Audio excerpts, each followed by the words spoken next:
met a gypsy in Tampa when I broke my pelvis and my back, like that. I was like so just in a shitty mind space for a long time about, you know, like I couldn't get this idea out of my head, like, fuck, if the bike, because the bike is what broke me, you know, like I landed on the ground, the bike hit me, and then like at the time I was like, if it would have hit me a little higher, it got my spinal cord and I would have been paralyzed. Like I was screwed like mentally after that. And meditation, and I had a sports therapist at the time too, and she helped me a lot. And I think that's another thing too. I think people don't really like take, like we have like, especially as a racer, you're like, okay, I got to ride, so I need a riding coach. I got to train, I need a trainer. But then the last missing link, other than, you know, a nutritionist, is your mental space. Like how, like what can I do? How can I have another advantage? And that was sports therapy was like just like learning, because we have a lot of bad days too where you're not the fastest at the track or something like that, where you need to really search for like the good in everything. So like meditation and mental therapy was huge for me. And then it was even bigger after my injury, where I needed to like, I really needed like somebody to, I was worried actually when I first got hurt that people were going to tell me like, you have to race again. Cause there was a little bit after that where I wanted to retire straight after my injury.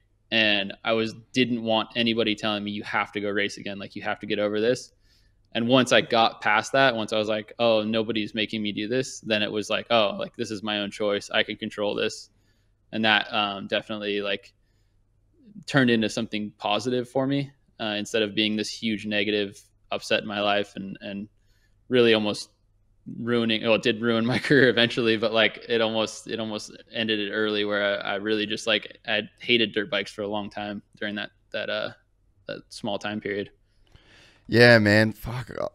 It's a pretty gnarly game that you guys play in at the level that you guys, you know, play it at. And then when you do have something that's that, you know, severe happen to you, you know, it's got to just bring up all of that doubt. And if you don't have tools to deal with it, yeah, I mean, I think, yeah, like just in general, people are so lost in thought. And I think that's, you know, like you said, when you're meditating and you're seeing the patterns that your brain kind of produces, and, you know, you say the same things in your head over and over, and you refer to the same things, and your mind goes back to these same places. And, you know, one of the big things for me, like I use Waking Up, which is like the Sam Harris app.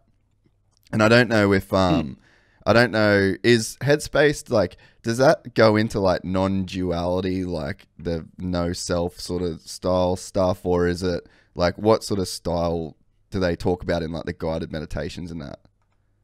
Yeah, it's more like just like self-awareness. Like, yeah, like more self-aware, like why am I doing these things? What am I doing? Like I noticed like through that, like the biggest thing I've noticed is like I'm a foot tapper. Like if I'm sitting still, dude, I'm tapping my foot right now. Yeah. So like I've noticed like that I'll be doing it because of what's going on around me, whether it's like a noise or something like that. You know, that's like one, I guess it's a small thing I've noticed where I'm like, oh, like I'm just like kind of fidgety in my environment. Like if there's like a song playing in the background, or there's, you know, road noise or something like that, I start tapping my foot, because it's like my brain's processing these noises, and like I'm trying to move as fast as these noises. And then I like with that, like I'm able to actually just do it without meditation now, where I'm just like, all right, like I just got to let the world kind of happen around me and like get back to like square one. Like, okay, I can control my breathing right now. I can control not moving my foot, like stuff like that. So it's more like self-aware, like being more aware of what's going on in this exact moment type thing. Yeah.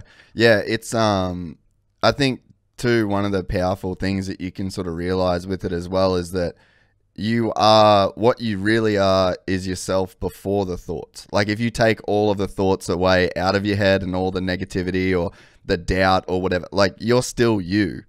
So there still is a thing that is pre-thought, and that's probably more what you are than the thoughts themselves.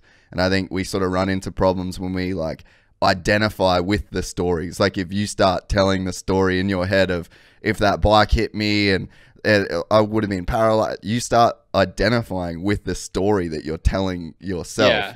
But if you take all of that away and there's no thoughts and there's no story, you're still Cole Searle and you're fucking cruising. Like you're fine. Yeah, exactly. Yeah. So, I mean, I think that's one, I know it's popular in other sports, but I think dirt bike racing being what it is, I think it's like, not that we're too good for it, but like it's one tool I think that a lot more racers or just everyday riders could benefit from it, just like being more self-aware and being more in the moment.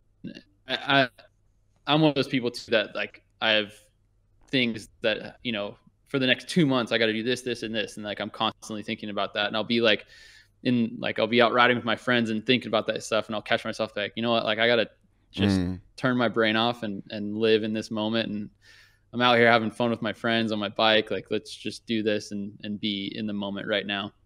If you enjoyed this content, please like and subscribe. And to listen to the full 3-hour podcast, search Gypsy Tales in your favorite podcast platform or click the link in the description below. Gypsy Gang.